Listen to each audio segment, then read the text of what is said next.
చాలా ఎక్కువ ఈ మాత్రం. Welcome back to live show. GST bill ఆమోదం కోసం ఒక రోజు అసెంబ్లీ సమావేశాలు ఏర్పాటు చేశారు ఆంధ్రప్రదేశ్ లో. అయితే నిరసనల మధ్య గందరగోళం మధ్య ప్రారంభమైంది. ముఖ్యంగా రైతు సమస్యల గురించి చర్చించాలి, మిర్చి రైతులు గిట్టుబాటు ధర కోసం ముఖ్యమంత్రి స్పందించాలని ఇటు ప్రధాన ప్రతిపక్షంగా ఉన్న వైసీపీ డిమాండ్ చేయడం. అయితే అది ఎజెండాలో లేదు. బీఎస్సీ సమావేశంలో జీఎస్టీ వరకే పరిమితమై కావాలని రాజకీయం చేస్తున్నారని అధికార పక్షం విమర్శలు ప్రతి విమర్శల మధ్య దాదాపు 45 నిమిషాల్లో సభ ప్రారంభమవడం, బిల్లుకు ఆమోదం అవడం కూడా జరిగిపోయింది. ప్లకార్డులు ప్రదర్శిస్తూ స్పీకర్ పోడియం దగ్గరకు చేరుకున్న వైసీపీ ఎమ్మెల్యేలు నిరసన తెలియజేస్తూనే ఉన్నారు. ఇక రైతుల గురించి ఆయన పట్టించుకోవట్లేదు. రైతు వ్యతిరేకనే ముద్ర మరొకసారి ఆంధ్రప్రదేశ్ ముఖ్యమంత్రి మీద జగన్మోహన్ రెడ్డి వేశారు. దాని గురించి మాట్లాడదాం. అలాగే అధికారులు దర్యాప్తు చేస్తున్న అధికారుల మీద విమర్శలు చేసి వారి మానసిక స్థైర్యాన్ని నీరుగార్చడమే జగన్మోహన్ రెడ్డికి అలవాటని గతంలో కూడా ఇలాంటి కార్యక్రమమే చేశారు. అలాగే ఢిల్లీ పర్యటన గురించి ముఖ్యమంత్రి మరోసారి స్పందించారు. అంటే కాళ్ల బేరానికి వెళ్లారు కేసు నుంచి బయటపడడానికి అనే యాంగిల్లో ముఖ్యమంత్రి మాట్లాడుతూ ఉన్నారు.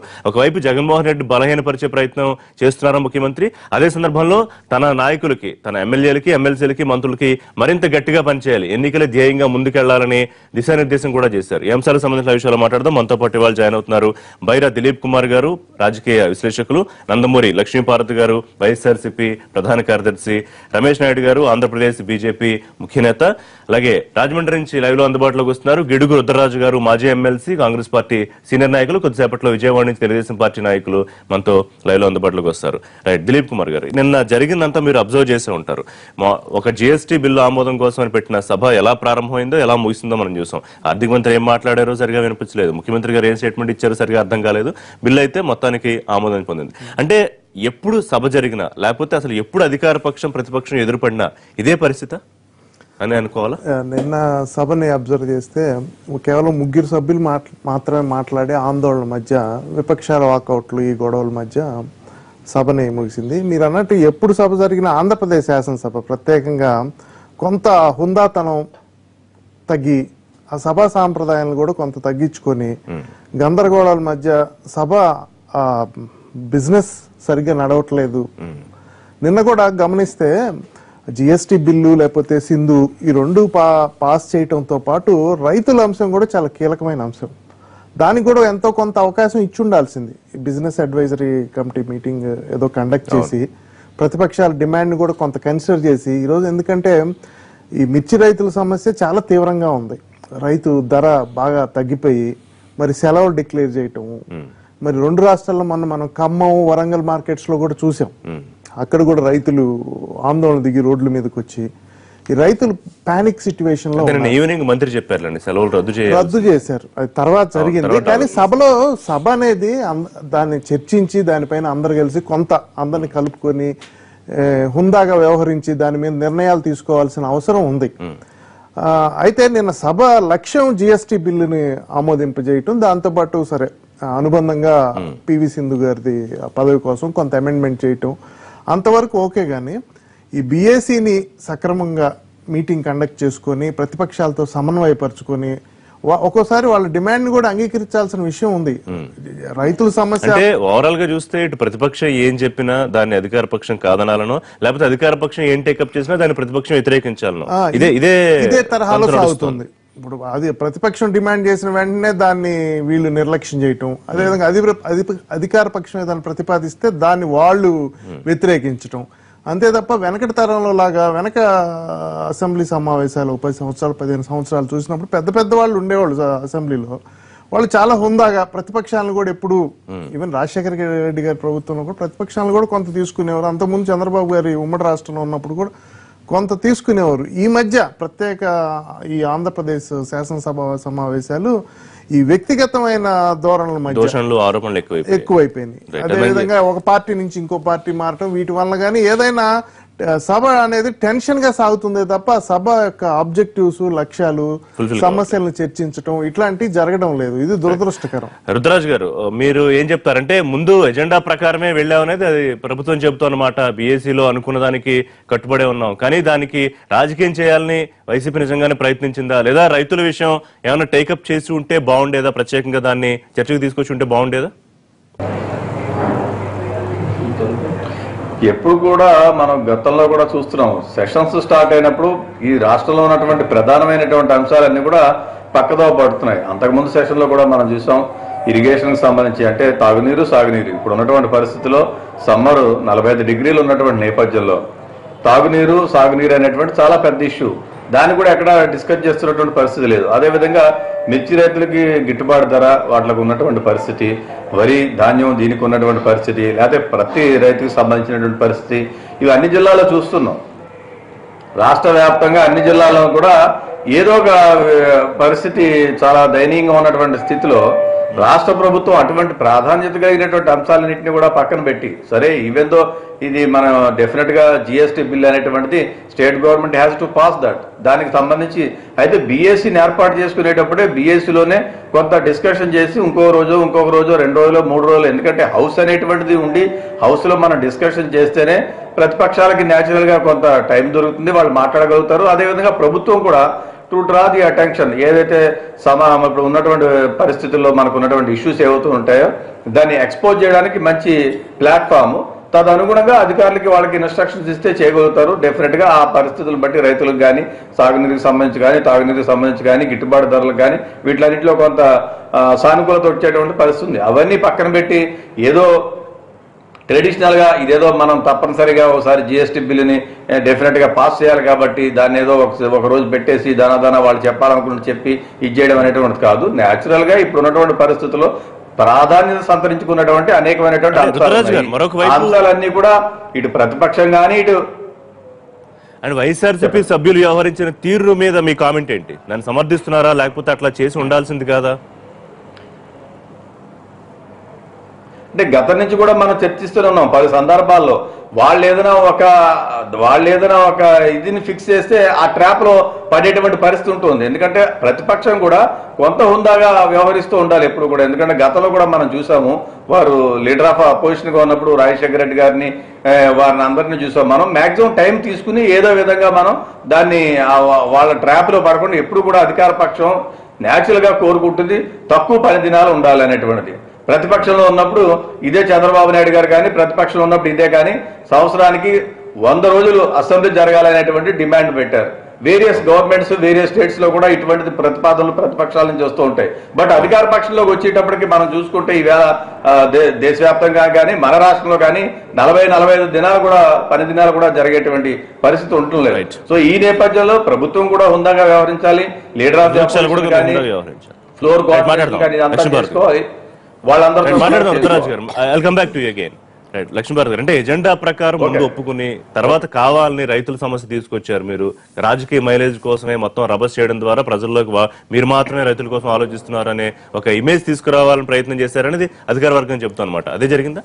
కాదండి, అసలు కానే కాదు. ఇప్పుడు అసెంబ్లీ అనేది కరెంట్ ఇష్యూస్ దాన్ని సమస్యల మీద అక్కడ మాట్లాడటానికి అసెంబ్లీ ఏర్పాటు చేసుకుంటాం. 40 రోజులు జరగాల్సినటువంటి బడ్జెట్ సమావేశాలని కేవలం 10 రోజులు 12 రోజులు కుదించేసి ఎక్కడి సమస్యలు అక్కడ 14 రోజులు ఎక్కడి సమస్యలు అక్కడ గాలికి వదిలేసి రాష్ట్రంలో ఎన్ని సమస్యలు అక్కడికి కూడా ప్రతిపక్ష నాయకుడు చాలా హుందాగా అనేక ఇష్యూస్ మెన్షన్ చేస్తూ ఈ విధంగా మీరు వృద్ధి రేటు 9.5 12% పెంచుకుంటూ పోయారు 12. కానీ రాష్ట్రంలో పరిస్థితి ఇలా ఉంది, మౌలిక సదుపాయాల రంగం కానీ వ్యవసాయ రంగం కానీ ఇలా కుదేలైపోయి ఉన్నాయి. పరిశ్రమలు అనేది ఇంతవరకు రాలేదు, అసలు 20,000 కోట్లు తప్ప మించి లేవు.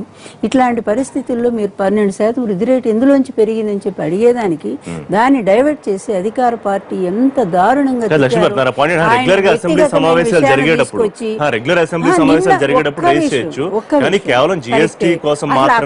అక్కడ అవకాశం ఇవ్వలేదు. అది చెప్పేది ఏంటంటే ప్రధానమంత్రి గారిని కలిసి కనీసం ఎవరు తండ్రి లాంటి వాడు దేశానికి, ఏ పార్టీకైనా ఆయన తండ్రి కదా, వెళ్ళి ఈ సమస్యల మీద ఇలా ప్రవర్తిస్తా ఉంది రాష్ట్ర ప్రభుత్వం. ప్రజెంట్ రైతుల సమస్య ఇలా ఉందంటే వీళ్ళు ఎంత దారుణమైన రాజకీయాలు మాట్లాడారు కదా. అవును కదా. అలాంటిది ఇప్పుడు ఈ మధ్యనే వరుసగా 4 రైతులు చనిపోయారు. లాలు నాయక్, తర్వాత అనంతపురంలో ఇంకా చాలా మంది చనిపోతా ఉన్నారు. అందువల్ల చనిపోతున్నటువంటి రైతులు ఒక పక్క ఇలా ఉంటే గిట్టుబాటు ధర లేక మొత్తం కూడా వాళ్ళు పండించిందంతా కూడా అక్కడ గిడ్డంగులు అక్కడ పడి ఉంటే రైతులు ఈ విధంగా రోడ్డు మీద వాళ్ళు ఉంటే బైఠాయించి ఉంటే ఈ ప్రభుత్వం నిమ్మకు నీరెత్తినట్టు ఏం మాట్లాడకుండా సెలవులు ప్రకటిస్తుంది గిడ్డంకి అమ్ముకునేటువంటి ఇట్లాంటి ఎమర్జెన్సీ కదా. అందులో కేంద్ర ప్రభుత్వం 2 పాయింట్లు గుర్తు చేస్తాను. ఒకటి, కేంద్రం ఏదైతే మద్దతు ధర ఇచ్చిందని చెప్తోంది 5,000, అంతకన్నా ముందు అంతకన్నా ఎక్కువే ఆంధ్రప్రదేశ్ ప్రభుత్వంలో మిర్చి గిట్టుబాటు ధర వచ్చింది, పాయింట్ నెంబర్ 1. రెండోది, తెలంగాణ ఇక్కడ ఏదైతే గిట్టుబాటు ధర ఇచ్చిందో అంతకన్నా ఎక్కువే ఆంధ్రప్రదేశ్ లో వచ్చింది. తర్వాత రెగ్యులర్ గా ఇచ్చే వేసవి సెలవులను కూడా రద్దు చేసి ఖచ్చితంగా కొనుగోలు జరపాలని కూడా నిన్న ప్రభుత్వం నిర్ణయం తీసుకుంది. అంటే ఇవన్నీ చేస్తుంది కదా, అంటే కావాలని విమర్శించడమేనా వైసీపీ? ఎట్లా ఎప్పుడు జరిగింది? నిన్న సాయంత్రం తీసుకున్నారు నిర్ణయం, అవును కదా. ఇంత ప్రెషర్ వచ్చిన తర్వాత తీసుకున్నారు. లేదా సెలవులు ప్రకటించారు కదా, జూన్ వరకు కూడా సెలవులు ఉన్నాయి కదా. అసలు ఓ పక్క ఏమో 5,000 ప్రకటించినా కూడా కేంద్ర ప్రభుత్వం దానికి ఇంకో 3,000 కలిపి రాష్ట్ర ప్రభుత్వాన్ని 8,000 ఇవ్వమని క్వింటల్కి మేము మొదటి నుంచి రాష్ట్ర ప్రభుత్వం డిమాండ్ చేస్తున్నాం. కేంద్రం దిగొచ్చి అర్థం చేసుకుని రైతుల బాధను వాళ్ళు చేస్తా ఉంటే మీరెందుకు ముందుకు రారు? అలాగే మీరు అన్నారు 1,500 రూపాయలు క్వింటల్ ప్రకటించారు అని చెప్పి. 1,500 ఎంత? కేవలం ఇప్పటివరకు 2 కోట్లండి వాళ్ళు ఇచ్చింది రాష్ట్ర ప్రభుత్వం.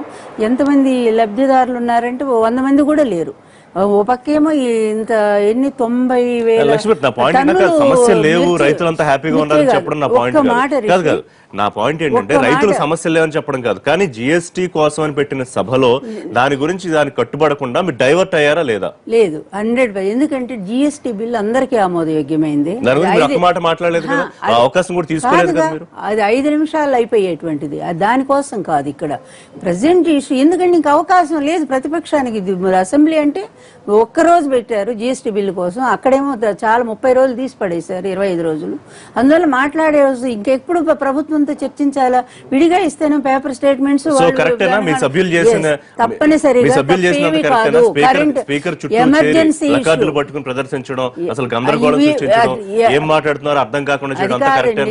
నీవు నేర్పిన విద్య నీరజాక్షి అని ఈయన ప్రతిపక్షంలో ఉన్నప్పుడు ఎంత భయంకరమైన తిట్లు గవర్నమెంట్ ని, ఎన్ని రకాల ధర్నాలు చేశారు, అసెంబ్లీలోనే బైఠాయించారు. ఇవన్నీ మర్చిపోతారా జనం?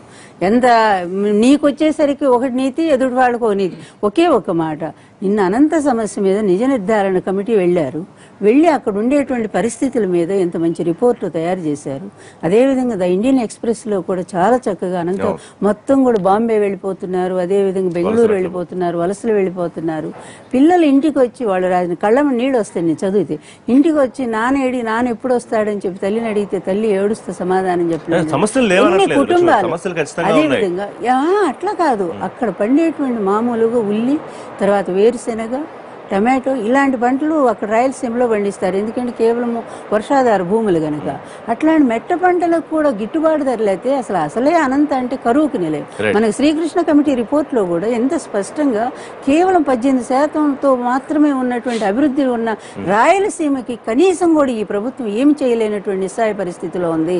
దాన్ని మేము వచ్చాక అదంతా కూడా గ్రీన్ బెల్ట్ అయిపోయి బ్రహ్మాండంగా మేము ఏది రెయిన్ గన్స్ తో మీరు కూడా ప్రభుత్వంలో భాగస్వామిగా ఉన్నారు. అంటే ప్రభుత్వం నిజంగానే రైతులను విస్మరిస్తోందా? ప్రధాన ప్రతిపక్షం ఆరోపిస్తున్నట్టు రైతులు కేవలం రైతుల మీద వారికి మాత్రమే ప్రేమ లేదనుకోవాలి. బెటర్ దాన్ నైబర్ స్టేట్స్, ఆ విషయం వాస్తవం. ఒకటి, రాష్ట్రం విడిపోయినటువంటి సమయంలో అనుభవజ్ఞుడైనటువంటి వ్యక్తిని ముఖ్యమంత్రిగా ఎన్నుకున్నారు. ఒక యువకుడికి సుమారు 67 అసెంబ్లీ స్థానాలు కట్టబెట్టి బలమైనటువంటి ప్రతిపక్ష నేతగా అతన్ని అసెంబ్లీలో కూర్చోబెట్టారు.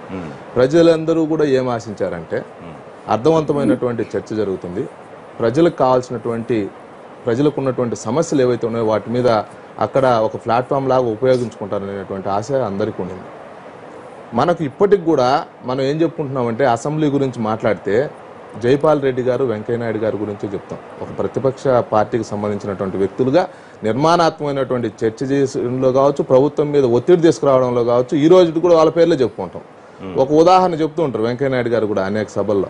ఆ రోజు అసెంబ్లీలో జరిగినటువంటి ఒక సన్నివేశం జానారెడ్డి గారి గురించి విమర్శిస్తూ ఆయనకు తక్కువ వయసులో 7 శాఖలు కట్టబెట్టినటువంటి అన్న ఎన్టీఆర్ గారు ఒక ఒత్తిడి చేస్తూ మాట్లాడినటువంటి మాట, నిండు చూలాల గర్భవతి కుండ మీద కుండ పెట్టుకుని నడుస్తున్నటువంటి క్రమంలో ఏ విధంగా ఇబ్బందులు పడుతుందో ఆ విధంగా జానారెడ్డి గారు ఇబ్బందులు పడుతున్నారని దెప్పిపొడిచేటువంటి మాటలు, ప్రభుత్వం మీద ఒత్తిడి తెచ్చే విధంగా, ప్రజల్లో చైతన్యం వచ్చే విధంగా విమర్శలు చేసేవాళ్ళు. ఆ విధంగా అంత హాస్యభరితంగా మాట్లాడేటువంటి తీరు జగన్మోహన్ రెడ్డికి లేకపోవచ్చు కాక, కానీ జగన్మోహన్ రెడ్డి గారు చంద్రబాబు నాయుడు గారి కంటే కూడా గురుతర బాధ్యత ఎక్కువ ఉందని నేను భావిస్తున్నా. ఎందుకంటే ఈ జనరేషన్ సంబంధించినటువంటి వ్యక్తిగా సీనియర్ ముఖ్యమంత్రితో వ్యవహరించాల్సినటువంటి తీరులో కేవలం ఆధిపత్య భావజాలంతో ముందుకు పోవాలి, ఎక్కడ ఏ అంశంలో మనం వెనకబడతాం అన్నటువంటి ఆవేశంలో అధికార పార్టీ యొక్క ఉచ్చులో పడిపోతున్నాడు.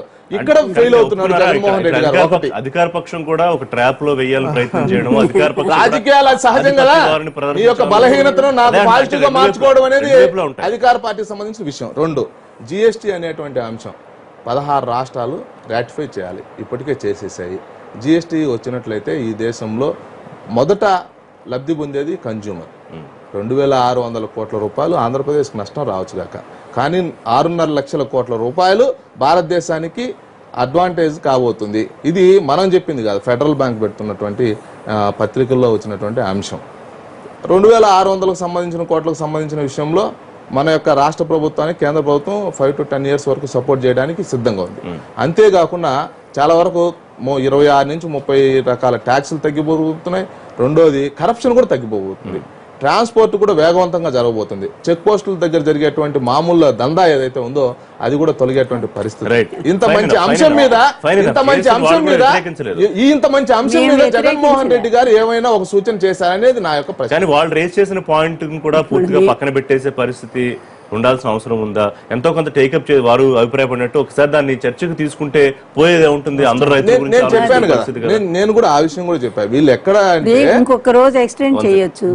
వీళ్ళ యొక్క ఆధిపత్య భావజాలం కాడ నష్టపోతుంది ఆంధ్రప్రదేశ్. వీళ్ళిద్దరు ప్రతి అంశాన్ని ఇద్దరు అంశాల వారీగా ఏ అంశంలో వెనకబడకూడదు అన్నటువంటి ఉద్దేశంతో ఒకరి మీద ఒకరు నెగ్గాలి అనేటువంటి అంశంలో దాంట్లో మీడియా యొక్క పాత్ర కూడా ఉంది. ఒకవేళ ఒకే ఒక 30 seconds ఒకవేళ ఏదైనా అంశంలో పోనీలే అని సానుకూలంగా ఒకవేళ వదిలిపెట్టినట్లయితే ప్రతిపక్ష నాయకుడు గానీ లేదంటే ముఖ్యమంత్రి గానీ వెంటనే మీడియా కూడా దీన్ని హైలైట్ చేసి మాట్లాడేటువంటి పరిస్థితి. దానికి భయపడి వీళ్ళు వ్యవహరిస్తున్నారు. చెప్పండి. వాస్తవమే కదా, మీరేదో చెప్పదలుచుకున్నారా? బేసికల్ గా ఇప్పుడు నేను భారతీయ జనతా పార్టీ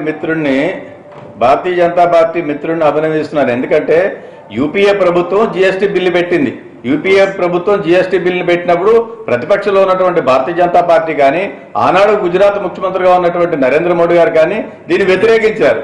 ఇప్పటికైనా దేశ ప్రయోజనాలను, దేశ విశాల ప్రయోజనాలను దృష్టిలో పెట్టుకుని యూపీఏ ప్రభుత్వం కానీ కాంగ్రెస్ ప్రభుత్వం కానీ చేసినటువంటి ఆధార్కి సంబంధించి స్టార్టింగ్ లో ఆధార్ గురించి కూడా అంతే చెప్పారు. ఈవేళ అన్నింటికీ ఆధార్ని మ్యాండేటరీ చేస్తున్నటువంటి పరిస్థితి. GST బిల్లుని ఆ రోజు వ్యతిరేకించారు. ఇది చాలా అన్యాయం జరుగుతుంది, అక్రమం జరుగుతుందని. తప్పనిసరిగా దాన్ని జరిగినటువంటి పొరపాటును తెచ్చుకున్నారు, రాటిఫై చేశారు, ఇప్పుడు చేస్తున్నారు. అదే విధంగా మన ప్లానింగ్ కమిషన్ క్లోజ్ చేశారు, మళ్ళీ నీతి ఆయోగ్ తీసుకొచ్చారు. ఇవన్నీ కూడా ఏం చేసినా కూడా అల్టిమేట్ గా in the larger interest of the government, Congress party ఏవైతే నీకు గతంలో నెహ్రూ గారు కానీ గాంధీ గారు కానీ పెట్టినటువంటి పాలసీస్ ఉన్నాయో వాటిలన్నింటినీ డెఫినెట్ గా అడాప్ట్ చేయవలసిందే. ఈ దేశం ఇంట్రెస్ట్ లో కాంగ్రెస్ పార్టీ సొంత ప్రయోజనాల కోసం పెట్టలేదు. ఇవన్నీ చాలా బాగా ఆలోచించి ఈ దేశ యొక్క ప్రయోజనాలు దృష్టిలో పెట్టుకుని పెట్టారు. సో భారతీయ జనతా పార్టీ మిత్రుడిని అభినందిస్తూ వీటిలన్నింటిని వల్ల ఈ ప్రయోజనాలు వస్తున్నాయి, ఈ GST బిల్లు వస్తున్నాయని చెప్పినందుకు ఆయన అభినందిస్తూ ప్రతిపక్షంగా ఉన్నటువంటి వాళ్ళు కూడా కొంత సంయమనం పాటించాలి. ప్రతిపక్ష నాయకులు కానీ ప్రతిపక్షంలో ఉన్నటువంటి వారి శాసనసభ్యులు కానీ దీన్ని సద్వినియోగం చేసుకుని మనకు ఉన్నటువంటి ఫ్లోర్ మేనేజ్మెంట్ చేసుకుని ఏ విధంగా మాట్లాడాలి, ఎవరెవరు మాట్లాడాలన్నది at the same time government నుంచి కూడా గతంలో ఎప్పుడు కూడా చీఫ్ విప్ కానీ విప్స్ కానీ కోఆర్డినేట్ చేసేవారు. గడిచినటువంటి ఆల్మోస్ట్ 89 నుంచి విప్స్ కానీ వీళ్ళంతా చేద్దాం. ఆ విధంగా మంచి ఫలితాలు ఇచ్చే విధంగా హౌస్ ఉండాలని ఆ నిర్ణయ ప్రక్రియ ఏదైతే ఉందో ఆ ప్రక్రియలో లోపం కల్పించింది. అన్ని రాష్ట్రాల సమైక్య స్ఫూర్తిని చూపించలేదు, వ్యూహాత్మకంగా ముందుకెళ్ళలేదు. వాళ్ళకి కలిగేటువంటి లాభ నష్టాల గురించి వాళ్ళకు ఉన్నటువంటి అనుమానాలు నివృత్తి చేయడంలో విఫలమైంది. విషయం కాంగ్రెస్ పార్టీ ఆలోచించలేదు.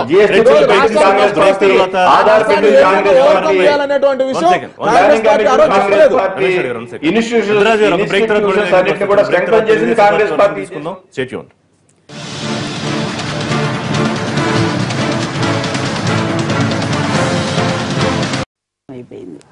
Back to show. Vijayawada NTV studio నుంచి కోన రవికుమార్ ప్రభుత్వ వైపు తెలుగుదేశం పార్టీ నాయకులు జాయిన్ అయ్యారు. రవికుమార్ గారు, నిన్న జరిగిన అసెంబ్లీలో సరే ప్రధాన ప్రతిపక్షంగా ఉన్న వైసీపీ ఇవాళ రైతుల వ్యతిరేకంగా ముఖ్యమంత్రి గారిని చెప్తోంది. GST బిల్లుకి వ్యతిరేకం కాదు కానీ కనీసం రైతు గురించి ప్రస్తావించలేదని జగన్మోహన్ రెడ్డి మరి తీవ్రమైన ఆరోపణ.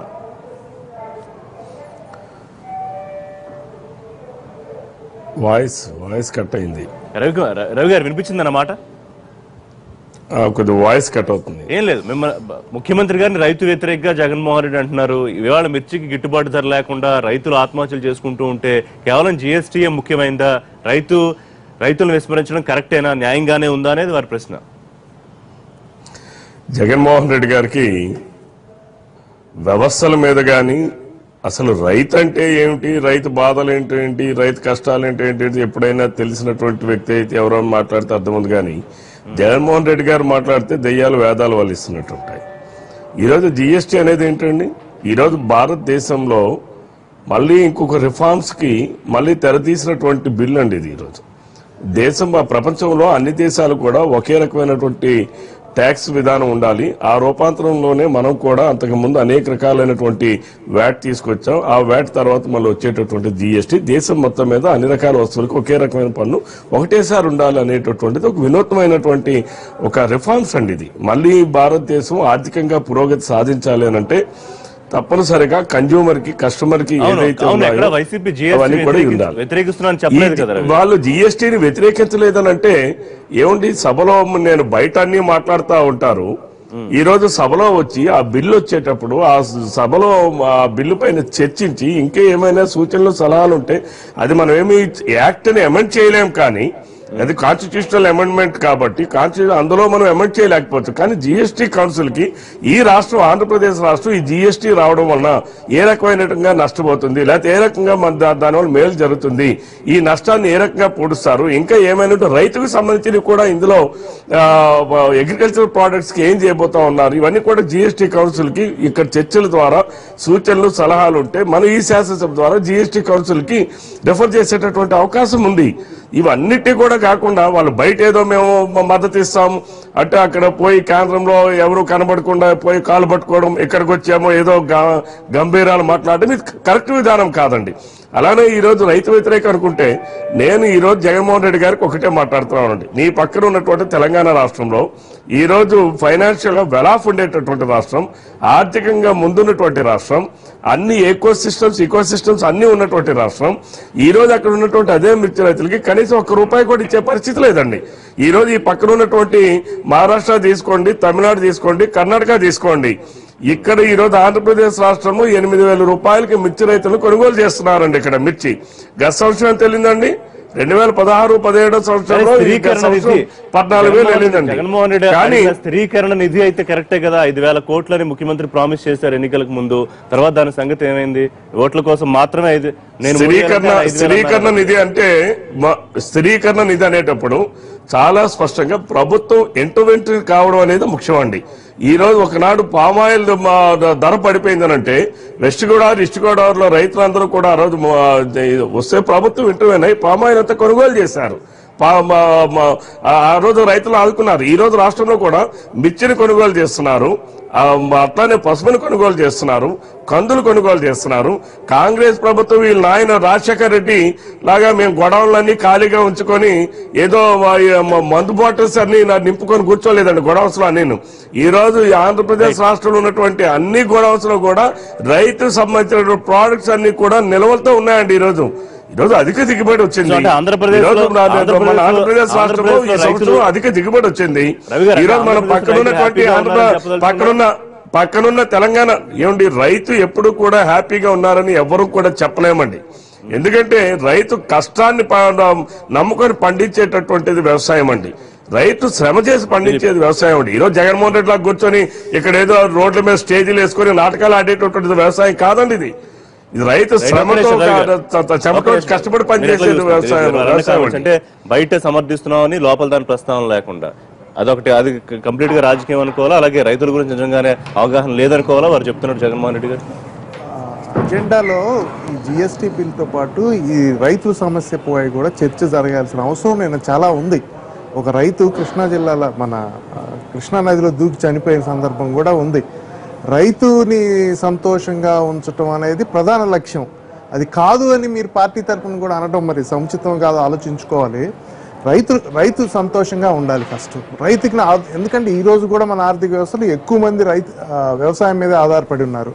అక్కడ సమస్య ఆందోళనకరంగా ఉంది కాబట్టి నేను మామూలుగా స్వతంత్రంగా నా ఒపీనియన్ చెప్తున్నానండి, ఏ పార్టీతో సంబంధం లేదు. నిన్న జిఎస్టీ బిల్లు వారు చెప్పినట్టు జిఎస్టీ కౌన్సిల్ కొన్ని సూచనలు సలహాలు పాటించమని చెప్పవచ్చు ప్రతిపక్షం. అదే సందర్భంగా ప్రతిపక్షానికి కూడా కొంత అవకాశం ఇచ్చి రైతు సమస్య పైన అందరం కలిసి ఏం చేద్దాం. ఇక్కడ ప్రతిపక్షం అధికార పక్షం ప్రతిపక్షం కాదండి, ఇది ఆంధ్రప్రదేశ్ రైతుల సమస్య. ఈ రైతు సమస్య తీవ్రంగా ఉంది. రైతుల స్థిరీకరణ నిధి జగన్మోహన్ రెడ్డి గారు చెప్పినట్టు అది అంతకుముందు చేసిన ప్రామిస్. అదేవిధంగా మీరు అన్నట్టు 8,000 రేటు ఈ రోజు కూడా మార్కెట్లో లేదు. రైతులు గత 3 ఏళ్లుగా ఎక్స్పెక్ట్ చేసి 11,000, 12,000 ఎక్స్పెక్ట్ చేసి ఇల్లు కడదామనో పెళ్లి చేద్దామనో లేకపోతే వాళ్ళ అబ్బాయికి చదువు చెప్పిద్దామనో ఎంతో ఆశతో పంట చేతికి వచ్చిన సమయంలో మరి ధర ఘోరంగా పడిపోయి ట్రేడర్స్ చేతిలో చిక్కుని అది కోల్డ్ స్టోరేజ్ లో పెట్టాల్సిన పరిస్థితి వస్తున్నప్పుడు, అదేవిధంగా సెలవులు వస్తున్నాయని భయం. జూన్ స్టార్ట్ అయితే మళ్ళీ వర్షాలు వస్తాయండి. వర్షాలు వస్తే సమస్య వక్రీకరించబడుతుంది. ఒక రోజు అసెంబ్లీ సమావేశం లేకపోతే ఒక రోజు ఫుల్ డే సమావేశం, ఇంకొక రోజు సమావేశం రైతుల కోసం జరపాల్సిన అవసరం ఉంది. రైతులు మన సమాజంలో ప్రధానమైన అంతర్భాగం. వారి సమస్య మీరు జగన్ మీద కోపంతో రైతు సమస్యను పక్కన పెట్టడం అనేది కరెక్ట్ కాదు. అట్లా ఉందంటారా? అట్లా ఉందా పరిస్థితి? కొంతవరకు నాకు అంటే జగన్మోహన్ రెడ్డి మీద కోపం రైతులు జగన్మోహన్ రెడ్డి గారిని మేము పరిగణలోకి తీసుకోవాల్సినటువంటి అవసరం ఈ రోజు ప్రభుత్వానికి ఏం లేదండి. మేము రైతుకి ఎప్పుడు అండగా ఉంటాము. ఏనాడు వాళ్ళ నాయనలాగా మేమేమి గొడవలు ఖాళీ పెట్టుకోలేదండి. ఆర్థికంగా లోటు ఉన్నటువంటి అది కాదండి, అయిపోలేదండి. మా నాయన ప్రభుత్వం అంటాడు కదా, వాళ్ళ నాయన ఏం చేశాడంది రాష్ట్ర ప్రజానికానికి తెలియాలి కదండి. ఈ రోజు మేము చాలా స్పష్టంగా రైతులకి అన్ని రకాల లక్ష్యంతోనే ఎప్పటికప్పుడు ఎక్కడైతే ధరలు పడిపోయేటటువంటి సందర్భంలో ఇంటర్వెన్షన్ అవుతున్నాం ప్రభుత్వం. ఇంటర్వెన్షన్ కాలేదో చెప్పండి. మన పక్కన ఉన్నటువంటి తెలంగాణ రాష్ట్రం 16,000 కోట్ల రూపాయలు మిగిలి బడ్జెట్ తో ఇచ్చారు.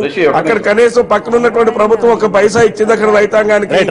ఈ రోజు 8,000 రావడం కోసం మనం కొంత గ్యాపింగ్ ఫండ్ కింద 1,500 రూపాయలు ప్రతి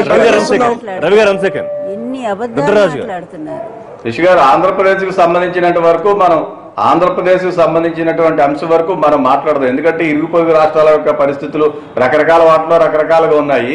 ఆంధ్రప్రదేశ్ లో ఉన్నటువంటి ప్రస్తుత పరిస్థితుల్లో రైతాంగం ఇబ్బందులు ఉన్నటువంటి మాట మీరు అర్థం చేసుకోవాల్సింది. ఆంధ్రప్రదేశ్ రాష్ట్ర తాలూకా రాష్ట్ర పరిస్థితులు కూడా మీరు మాట్లాడాలి కదా. మీరు ఆంధ్రప్రదేశ్ రాష్ట్ర తాలూకా ఆర్థిక పరిస్థితులు కూడా మీరు మాట్లాడాలి. మాట్లాడేటప్పుడు ఉన్నటువంటి పక్కన ఉన్నటువంటి రాష్ట్రాలు అక్కడ ఉన్నటువంటి పరిస్థితులు ఏంటి, అక్కడ ఉన్నటువంటి ఏంటి, ఆర్థిక వనరులు ఏంటి, మన రాష్ట్ర ఆర్థిక వనరులు ఏంటి, ఇవన్నీ కూడా మాట్లాడాలి. రుద్రరాజు గారు ప్లీజ్ కంటిన్యూ. అంటే గత ప్రభుత్వాలతో కంపేర్ చేసి రవి గారు చెప్తున్నారు. ఇప్పుడు మీరు చెప్పారు ఇందాక చెప్పారు, మీరు బేసికల్ గా తెలుగుదేశం పార్టీ ఎన్నికల ప్రణాళికలో పెట్టారు, మేము 5,000 కోట్ల రూపాయలు పెట్టి స్థిరీకరణ చేస్తామని చెప్పి అన్నారు. దానికి సంబంధించినటువంటిది ఇప్పుడు మనకి 3 బడ్జెట్లు అయిపోయాయి, 4వ బడ్జెట్ ఇప్పటి వరకు దాని మీద ఏమి ఇంప్లిమెంటేషన్ లేదు.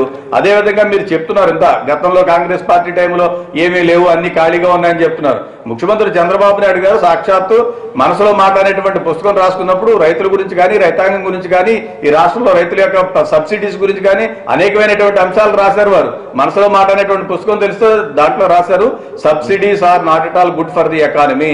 వారు రాసినటువంటి మాట వాస్తవము. సో ఈ వాస్తవ పరిస్థితులకి ఇప్పుడున్నటువంటి పరిస్థితులకి చాలా డిఫరెన్స్ ఉంది. ఎందుకంటే మనం రైతుని ఆదుకోవాల్సినటువంటి పరిస్థితి ఉంది. తెలుగుదేశం పార్టీ చేస్తుందా, కాంగ్రెస్ పార్టీ చేస్తుందా, లేదా రేపు జగన్మోహన్ రెడ్డి గారు చేస్తారా, దట్ ఈజ్ ఇమ్మెటీరియల్. మీరు గవర్నమెంట్ లో ఉన్నారు కాబట్టి డెఫినెట్ గా ప్రభుత్వంలో ఉన్నవాడు తప్పనిసరిగా విశాలమైనటువంటి కొంచెం మనసుని పెద్దగా చేసుకుని తప్పనిసరిగా ఇది చేయవలసినటువంటి అవసరం ఉంటుంది. ఎందుకంటే ఉన్నటువంటి పరిస్థితుల్లో మనం వాళ్ళని అడ్రస్ చేయలేనటువంటి పరిస్థితి వస్తే డెఫినెట్ గా మీరు గతంలో కూడా చూశారు. గతంలో చంద్రబాబు నాయుడు గారు చెప్పారు వ్యవసాయం దండగని చెప్పారు. వ్యవసాయం దండగంటే దాన్ని పండగ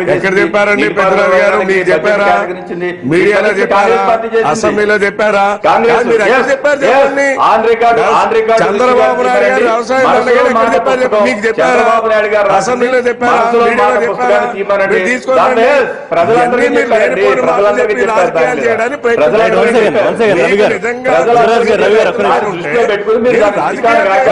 రైతాంగాన్ని దృష్టిలో పెట్టుకోండి.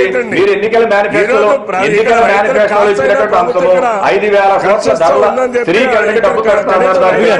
దాన్ని పెట్టడానికి ప్రయత్నం చేయండి, అంతేగాని మీరు పాజిటివ్ పాయింట్స్ స్కోర్ చేసుకోవడానికి ప్రయత్నం చేయండి. జగన్మోహన్ రెడ్డి గారు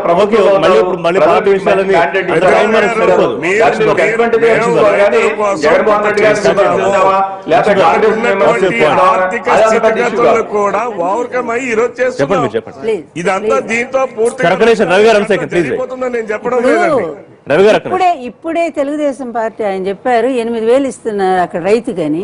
కరెక్ట్ గా ముఖ్యమంత్రి అమెరికా వెళ్లే రోజు ఎంత పడిపోయింది? 2,500 పడిపోయిందండి. కేంద్ర ప్రభుత్వం 5,000 అనౌన్స్ చేయబట్టి కొంత నిలబడగలిగారు. దానికి 3,000 కలిపి మొత్తం 8,000 ఇవ్వమని చెప్పి ప్లీజ్ ఒక్కటి మేము చెప్తుంది ఏంటంటే, మేము GST బిల్లుకి వ్యతిరేకం కాదని మేము చెప్పాము. కానీ దాంతో పాటు కరెంట్ ఇష్యూ ప్రెసెంట్ ఏదైతే రైతులు ఆత్మహత్యలు చేసుకు కృష్ణానదిలో దూకి ఆత్మహత్య చేసుకు ఇంతకంటే ఘోరం మీ ప్రభుత్వానికి మచ్చ కదా. దీని మీద కూడా మీరు సమయాన్ని కేటాయించండి, దాని మీద మాట్లాడతాము. అనంతపురం రైతులు మొత్తం వలస వెళ్ళిపోతున్నారు, మీరేమో అక్కడ రెయిన్ గన్స్ లక్షల ఎకరాల సాగుబడి నాయకులు మీ పార్టీ నాయకులు ఎన్ని మాట్లాడినా దాన్ని ముఖ్యమంత్రి దాన్ని చిత్తశుద్ధిగా చూడట్లేదు, అవకాశవాదంగా నేను చెప్పారు. ప్రత్యేక హోదా విషయంలో ఎంపీల రాజీనామాల గురించి కానివ్వండి, ఇప్పుడు మాట దాటేస్తున్న విషయం గురించి కానివ్వండి, అదే సందర్భం రైతుల విషయంలో కూడా చేయరని ఉందా? రేపు కనుక ఇదే రాష్ట్రాన్ని ఆయన చేతుల్లో పెడితే ఇదే అవకాశవాదంతో రాష్ట్రాన్ని ఎక్కడ తీసుకెళ్తారని ముఖ్యమంత్రి అడిగారు. అవకాశవాదం అనే పాయింట్ మీద తన స్థాయిని మర్చిపోయి దిగజారిపోయి ఒక ప్రతిపక్ష నేత మీద చేస్తున్నటువంటి వ్యాఖ్యలు చూస్తే అందరూ నవ్వుకుంటా ఉన్నారు. ఎందుకంటే ఆయనకి ఒక పక్కేమో నీ ఎమ్మెల్యేలు బాగాలేరు, మీరు మీ వర్క్ బాగాలేదు, మనం ఓడిపోతామేమని చెప్పి రిపోర్ట్స్ తెప్పించుకుంటారు. రెండో వైపు ఏమో ప్రతిపక్ష నేత మీద దుమ్మెత్తిపో ప్రతి దానికి అసలు ముఖ్యమంత్రి ఆ విధంగా మాట్లాడొచ్చండి. ప్రతిపక్ష నేత ఏంటి అతను రౌడీ, ఈ విధంగా అతనికి సమాధానం 4,70,000 ఓట్లు ఆయన రౌడీనా? మీ హయాంలో ఈ రోజు జరుగుతున్న హత్యలు దీనికి ఎవరు రౌడీలు చెప్పండి?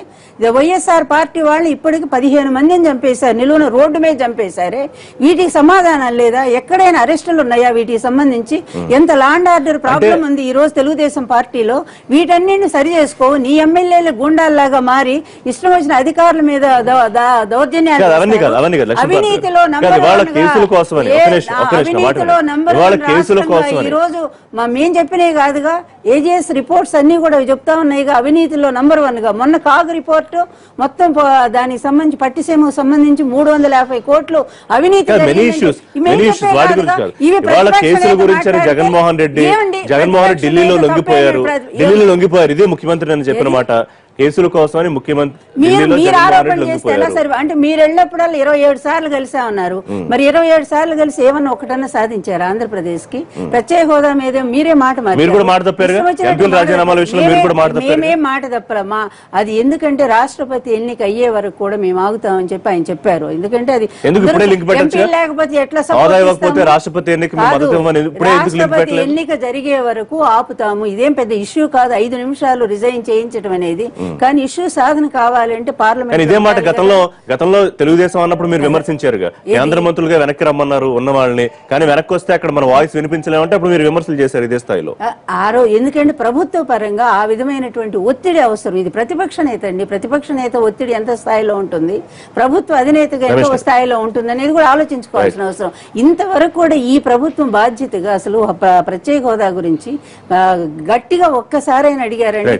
అవకాశవాదం అవలంబిస్తున్నారు జగన్మోహన్ రెడ్డి అని ముఖ్యమంత్రి కామెంట్ చేశారు. దానికన్నా ముందు ఏంటంటే రాష్ట్ర ప్రభుత్వం కేంద్రానికి కరువు మండలాల రైతులు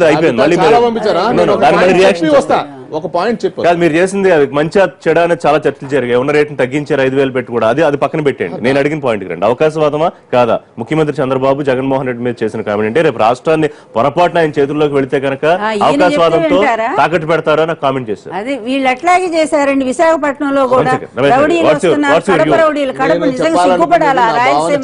నిన్న ఒక రైతు తోటి నేను ప్రత్యక్షంగా మాట్లాడినటువంటి మాట. ఆయన ఏం చెప్పాడంటే, రైతు నాయకుడు తెలుగుదేశం పార్టీకి సంబంధించినటువంటి వ్యక్తి నాతో మాట్లాడినటువంటి మాట.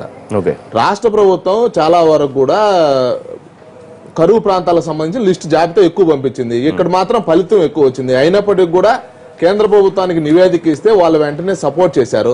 ఈ అంశంలో రాష్ట్ర ప్రభుత్వం చేయాల్సినటువంటి గురుతర బాధ్యత ఏంటంటే లోకల్ గా ఉన్నటువంటి గోడౌన్స్ కి సప్లై ఇచ్చి ఇక్కడ ఉన్నటువంటి 50 రూపాయలేమో అక్కడ కొంటున్నాం, ఈడేమో 100 రూపాయలతో కన్జ్యూమర్ కొంటున్నారు, ఈ వ్యత్యాసాన్ని తగ్గించేటువంటి ప్రయత్నం మా ప్రభుత్వం కూడా చేస్తే బాగుంటుంది అని చెప్పి ఇప్పటికే చేశారు. ఇంకా బాగా చేయాలని కోరుకుంటున్నారు వాళ్ళ సంబంధించిన వ్యక్తులు కావచ్చు, అందరూ కూడా. ఒకటి. రెండోది ఏంటంటే జగన్మోహన్ రెడ్డి గారు ఈ యొక్క రాష్ట్ర ప్రభుత్వానికి సంబంధించినటువంటి అవినీతి కావచ్చు, లేకుంటే రాష్ట్రంలో ఉన్నటువంటి సమస్యలు నేను తీసుకుపోయి ప్రధానికి చెప్పాను అని చెప్పినటువంటి మాట వరకు మేము కూడా ఆహ్వానిస్తాం. అది అతని యొక్క రైట్. అయితే జగన్మోహన్ రెడ్డి గారు భవిష్యత్తులో మాత్రం ప్రత్యేక హోదాకు సంబంధించినటువంటి అంశంలో మమ్మల్ని ప్రశ్నించేటువంటి నైతిక విలువ మాత్రం అర్హత మాత్రం లేదని చెప్తున్నా. ఎందుకు అంటే నువ్వు పునఃసమీక్షించుకో 1-2 సార్లు.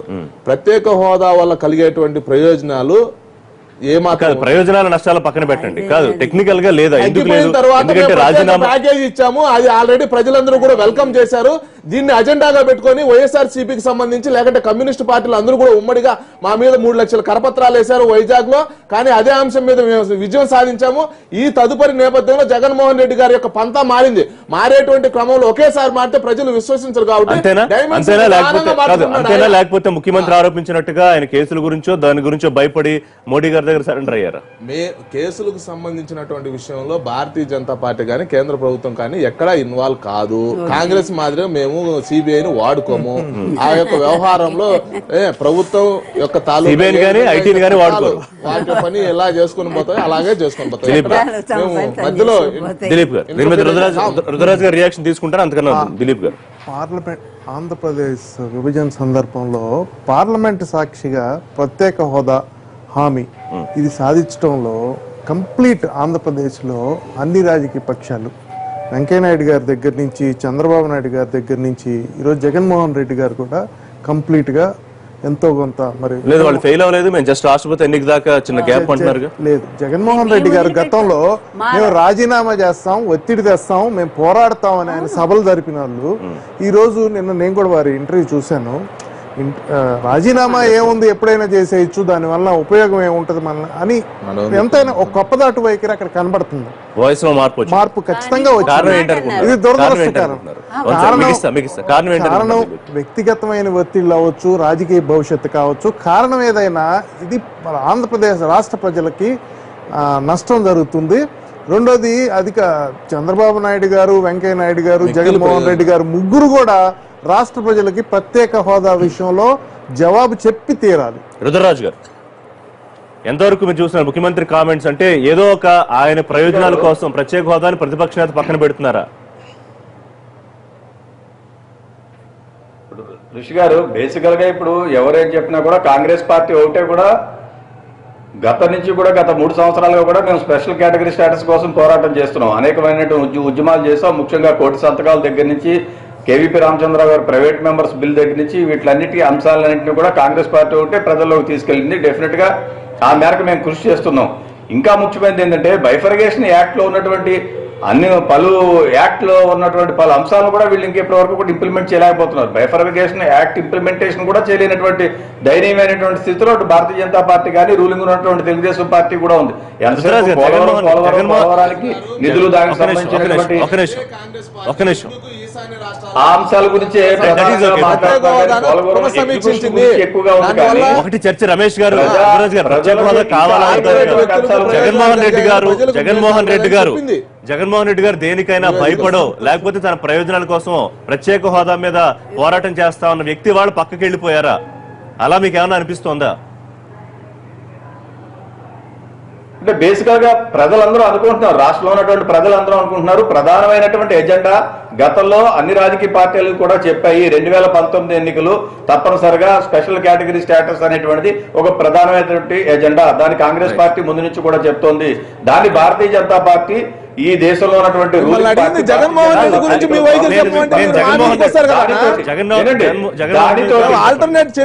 దానితోటి చేతులు కలుపుతుంటే దానితోటి చేతులు కలుపుతుంటే తప్పనిసరిగా ప్రజలు జగన్మోహన్ రెడ్డి గారు కూడా విశ్వసనీయత తగ్గేటువంటి పరిస్థితి ఉంటుంది. భారతీయ జనతా పార్టీతో చేతులు కలిపితే జగన్మోహన్ రెడ్డి గారికి ఈ రాష్ట్రంలో విశ్వసనీయత తగ్గేటువంటి ఉంటుంది. దాంట్లో ఏ విధంగా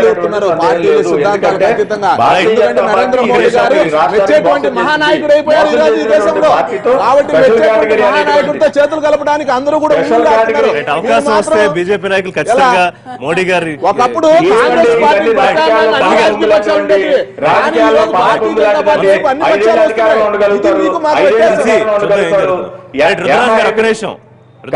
ఏం వ్యత్యాసం ఉందండి? హామీలు చూసింది ప్రజాస్వామ్యం, అటల్ బిహారీ వాజ్పేయి గారు లెక్కను చూసింది. మీరంతా మిడిచిపడక్కర్లేదు, అంత గర్వపడక్కర్లేదు. మోడీ అనేటువంటి ఆయన ఈ దేశానికి గొప్ప మహానాయకుడు కాదు.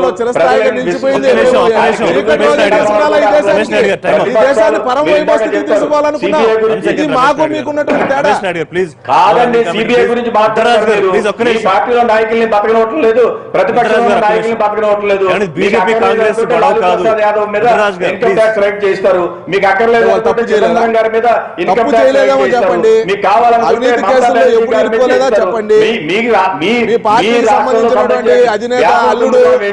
కుంభకోణం ఏం చేశారు, కుంభకోణం ఏం చేస్తారు.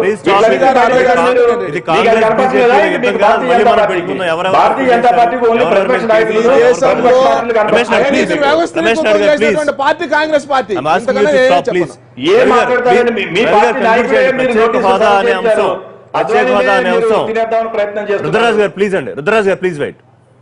రవి గారు, ప్రత్యేక హోదా అనే అంశం ముగిసిపోయిందని బీజేపీ తెలుగుదేశం చెప్తూ ఉన్నారు. ఇప్పుడు ప్రత్యేక హోదా మీద పక్కకి వెళ్లిపోవడంతో మీకే బలం ఇచ్చినట్టయిందా జగన్మోహన్ రెడ్డి? మీరు ఒకసారి జగన్మోహన్ రెడ్డి గారిని పరిశీలన చేస్తే మొదటి నుంచి కూడా ఆయనకి రాష్ట్ర ప్రయోజనాలు కానీ ప్రజా ప్రయోజనాలు కానీ ఆయనకి లక్ష్యంతో పనిచేసేటటువంటి నాయకుడు ఆయన కాదండి. ఆయన వ్యక్తిగత ప్రయోజనాలు, అవకాశవాద రాజకీయాలు చేస్తూ ఎప్పుడూ కూడా నాకేదో ముఖ్యమంత్రి పీఠం కావాలని ఒక లక్ష్యంతో పనిచేసేటటువంటి మన వ్యక్తే తప్ప రాష్ట్ర ప్రయోజనాలు ఆయనకు అక్కర్లేదు. ఆ రోజు రాష్ట్రపతి ఎన్నికలను అడ్డం పెట్టుకుని నేను ప్రణబ్ ముఖర్జీ గారికి యూపీఏ ప్రభుత్వానికి మద్దతు ఇస్తానని చెప్పి ఆ రోజు బెయిల్ తెచ్చుకున్నారు.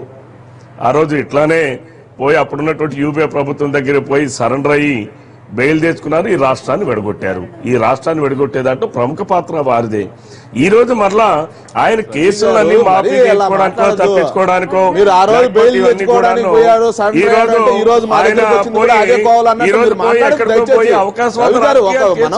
రాష్ట్రపతి ఎన్నికలోనంటే నేను అడుగుతున్నాను, దేశంలో ఎక్కడైనా రాష్ట్రపతి ఎన్నికల మీద ఏమైనా డిస్కషన్ వచ్చిందా? రాష్ట్రపతి ఎన్నికల మీద ఏమైనా డిస్కషన్ వచ్చిందా? ఎన్డీఏ ప్రభుత్వం కానీ లేదా ఉన్నటువంటి యూపీఏ గానీ ఎవరైనా అభ్యర్థులు ప్రకటించారా? అట్లాగా రవి గారు, అంటే పాత్రధారిగా బీజేపీ కూడా ఉందా అనే అనుమానం మీరు రేకెత్తించారు. రవి గారు, ఇప్పుడు ఈయన సరెండర్ అవ్వడానికి వెళ్ళుంటే మీరు ఆరోపిస్తున్నట్టు అందులో బీజేపీ మోడీ కూడా పాత్రధారిగా ఉన్నారా అనే అనుమానం మీరు క్రియేట్ చేశారు. నేను ఆ మాట అనలేదండి, నేను ఆ మాట అనలేదు. నేను ఆయన అవకాశవాద జగన్మోహన్ రెడ్డి గారి అవకాశవాద రాజకీయాలు నేను చెప్తున్నాను. ఈ రోజు భారతదేశంలో రాష్ట్రపతి ఎన్నికల కోసం ఎక్కడైనా ప్రక్రియ ప్రారంభమైందా? ఎన్డీఏ ప్రభుత్వం ఏమైనా అభ్యర్థులు ప్రకటించారా? లేకపోతే యూపీఏ పార్టీ గాని యూపీఏ గాని ఎక్కడైనా ప్రకటించారా? నేను మద్దతు ఇస్తాను, నా మద్దతు ఇవ్వండి, తీసుకోండి అని చెప్పడానికి పక్కన పెట్టేసి ఈ రోజు ఆయన అవకాశవాద రాజకీయాలు చేసి ఈ రోజు ప్రత్యేకవాదాన్ని వదిలేశారు. అలాగే కేసులు మాఫీ కోసం చేస్తున్నారు. ఆయన కేవలం రాజకీయ లబ్ధి కోసం విశ్లేషకుడిగా వచ్చారా, జగన్మోహన్ రెడ్డికి తాలూకా వచ్చారా? జగన్మోహన్ రెడ్డి గారు ఫీజుల రీఎంబర్స్మెంట్, రైతుల సమస్యలు చెప్పండి. పోరాటం చేసిన వ్యక్తి ఈ రోజు దీనిపైన ఇట్లా వెనకడుగేయటం చాలా నిరుత్సాహపరిచింది. ప్రతిపక్షాలు కూడా ఇట్లా చూద్దాం జగన్మోహన్ రెడ్డి తన వైఖరి మార్చుకుంటారు.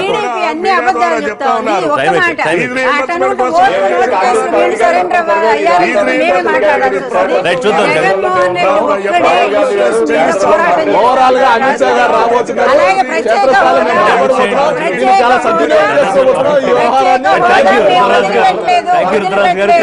Thank you very much. పెడతా అని చెప్పి